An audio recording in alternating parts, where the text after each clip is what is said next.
They may not serve the Alliance, Chief, but they're allies. At least as far as Saren goes. This is the most advanced ship in the Alliance Navy. I don't think we should give them free rein to poke around the vital systems. Engines, sensors, weapons. I'm not gonna lock them in the sleeper pods for the whole trip, Williams. I'd be more comfortable if they didn't have access to engineering and the CIC. We, humanity, have to learn to rely on ourselves. How do you get from relying on ourselves to mistreating our allies? I don't mean we should mistreat them, Commander. I just think we should be prepared to go it without them. As noble as the Council members seem now, if their backs are against the wall, they'll abandon us. I don't see that as inevitable. Look, if you're fighting a bear and the only way for you to survive is to sick your dog on it and run, you'll do it. As much as you love your dog, it isn't human. It's not racism, not really. Members of their species will always be more important to them than humans are. These seem like deeply held beliefs, Williams. What made you think this way? My family's defended the Alliance since it was founded. My father, grandfather, great-grandmother, they all picked up a rifle and swore the oath of service. I guess we just tend to think of Earth's interests as our own.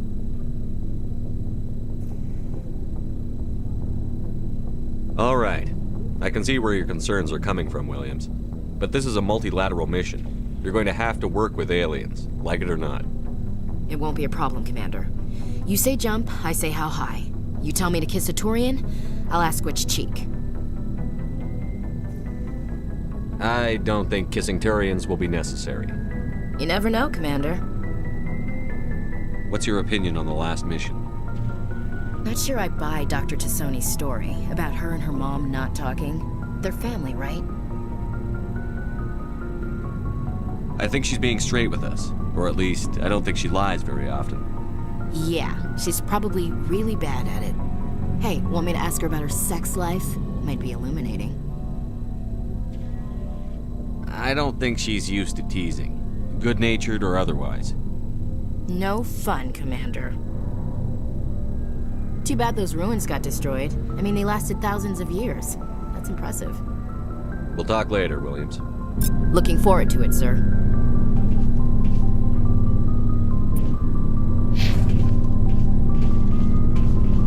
Shepard, what can I do for you?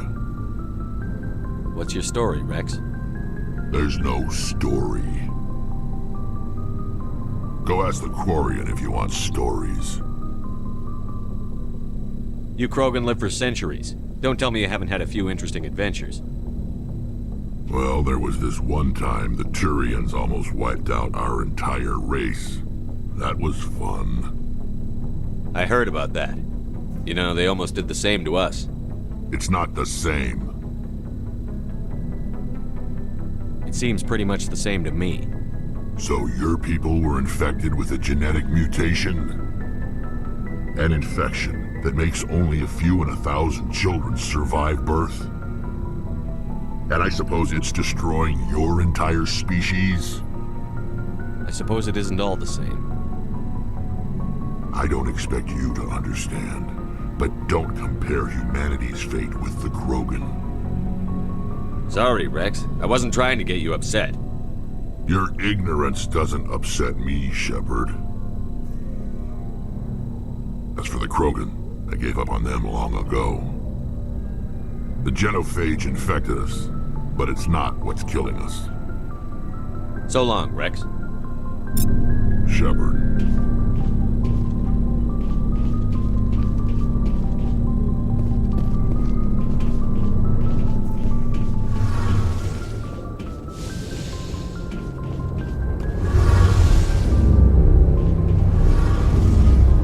Your ship's amazing, Shepard.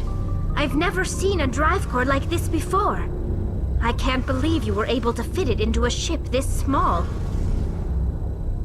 I'm starting to understand why you humans have been so successful. I had no idea Alliance vessels were so advanced. The Normandy's a prototype. Cutting-edge technology. A month ago, I was patching a makeshift fuel line into a converted tug ship in the flotilla. Now, I'm sitting on board one of the most advanced vessels in Citadel space. I have to thank you again for bringing me along. Traveling on a vessel like this is a dream come true for me. I had no idea you found ship technology so interesting. It comes with being a Quarian. The migrant fleet is the key to the survival of my people. Ships are our most valuable resource. But we don't have anything like this. We make do with cast-offs and second-hand equipment. We just try to keep them running for as long as we can. Some of the fleet's larger vessels date all the way back to our original flight from the Geth. I can't believe your fleet's still using ships that are 3 centuries old. They're constantly being repaired, modified, and refitted. They aren't pretty, but they work. Mostly. We've tried to make ourselves as independent as possible on the flotilla, grow our own food, mine, and process our own fuel. But some things we just can't make on our own. A patch to maintain the hull integrity requires raw materials we just don't have. That's why our pilgrimages are so important. I should go. See you later.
I prefer gold to silver, for my medal. I figured you'd recommend me for one since I, pulled your boots out of the fire. If we present you with a medal, you'll end up sitting on stage listening to politicians make speeches for a couple of hours. Fun. That's a good point. They'd probably make me shave, too. I spent the last 7 weeks working on this baby. No medal's worth that. So, Commander, why don't you tell me why you're really here? How's the Normandy performing? Is she everything they said she'd be? She's the best ship in the fleet, if you've got a pilot who knows how to handle her. Balance isn't what you'd expect. Takes a while to get used to that oversized drive core we got stuffed in the back, and her power can sneak up on you if you're not careful. The Normandy's probably too much ship for your average Alliance pilot, Commander. Lucky for you, I'm anything but average. I like to know my crew.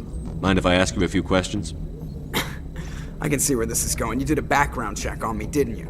Well, I'll tell you the same thing I told the captain. You want me as your pilot. I'm not good.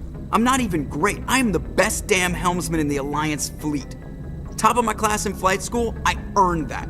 All those commendations in my file, I earned every single one. Those weren't given to me as charity for my disease. What are you talking about? Are you sick? You mean you didn't know? Oh, crap. Okay, I've got Vrolik syndrome, brittle bone disease. The bones in my legs never develop properly. They're basically hollow, too much force and they'll shatter. Even with crutches and my leg braces, it's hard to get around. One wrong step and crack! It's very dramatic, but I've learned to manage my condition, Commander. Put the Normandy in my hands and I'll make her dance for you. Just don't ask me to get up and dance unless, you like the sound of snapping shin bones. Why does everyone call you Joker? It's a lot shorter than saying Alliance Flight Lieutenant Jeff Moreau. Plus, I love to make little children laugh.